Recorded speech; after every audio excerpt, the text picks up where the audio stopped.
Oh, looking to the top of the Eastern standings, we see a certain team that may have a certain animal.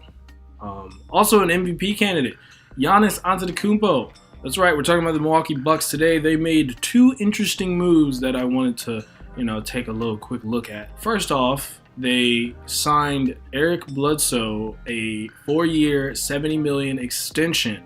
And this is pretty important because, retaining the services of the point guard who has had a resurgent season and also wants to stay in Milwaukee. Apparently, he's expressed that, and it looks like his season, should it continue through the playoffs, will be wonderful. And this is a stark difference from the Eric Bledsoe that we saw last year. However, a lot of Milwaukee Bucks fans, and I want to say people outside of that who have watched the Bucks consistently, definitely had a lot of vitriol towards Jason Kidd, who looked to be coaching them out of any success. And now they have had a insane season.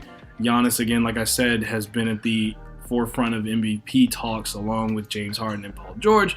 Mike Budenholzer potentially is probably going to get some Coach of the Year votes for the way he is, electrified this Bucks offense and helped them basically reign through the East. And in the playoffs, we will definitely see how this team is really improved. Should they play against and go far in the playoffs, it'll prove that Brook Lopez is not necessarily a weakness. Eric Bledsoe, the main point, Eric Bledsoe, the guy who got the extension, is definitely going to be able to show how he's improved from last year's playoffs, in which Terry Rozier may have made him kind of a walking meme. So we shall see if Eric Bledsoe has truly evolved beyond just the regular season and into the playoffs, and it'll be interesting to see how the Bucks go forward. Now, other than simply retaining Eric Bledsoe, it definitely is a message to Giannis and saying, like, hey, we're trying to improve. Obviously, trading for Nikola Mirotic, getting Mike Budenholzer, doing all of these things to improve is an important part of that, as well as the next thing we're going to get into, Pau Gasol getting signed. These things are showing Giannis that they are willing to do what it takes in order to build a contender, not only trying, but succeeding. So the playoffs will be the ultimate indicator that this team has arisen.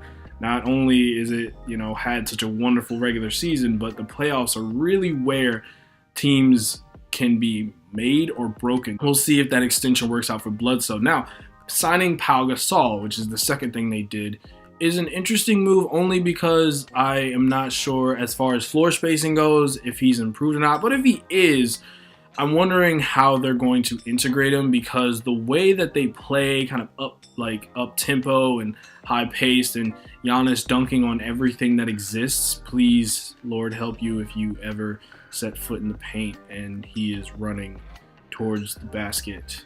Just I am so sorry for your immediate family. I want to see how they use Pau Gasol. Now, he is similar to his brother, a really good playmaker, can score outside of the paint, but again, stretching the defenses is something that has really helped this Bucks offense thrive. So I'm curious to see how he's going to do that with this team, or how many minutes he's going to play. I mean, he's not the age of Gasol anymore where he could get away with being a starter, but it will be interesting to see how they implement him into the offense, if that's what they're looking to do, or if they're just keeping him as a veteran presence.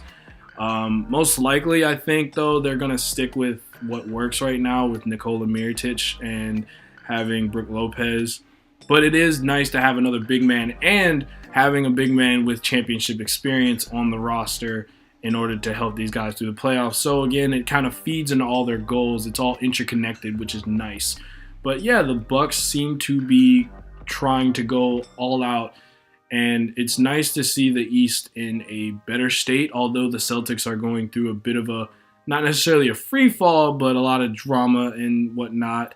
And the bottom Eastern teams, I mean, the Nets are wonderfully improved, and it'll be interesting to see what they do in the playoffs. The Pacers continue to shock everybody else but me, because I was just like, the Pacers are well coached, and their team ball is definitely something that can thrive. They're not going to just play they're not gonna play bad. They're not gonna beat themselves.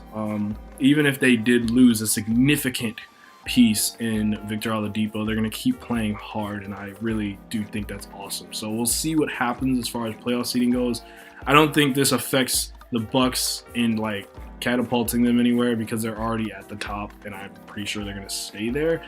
It's really kind of just more what's gonna happen towards the bottom. So seeing how the East shapes out playoff-wise and I guess tank-wise would be fun. But yeah, the Bucks improve, and we will see how they do in the playoffs. Pau Gasol is now a Buck, and Eric Bledsoe will stay one as he makes some more bucks.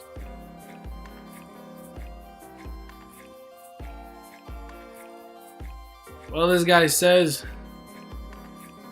Bucks are cool. Let's protect the environment so they can stay cool, and we can stay cool and not melt. Yeah, just take care of the environment, dude.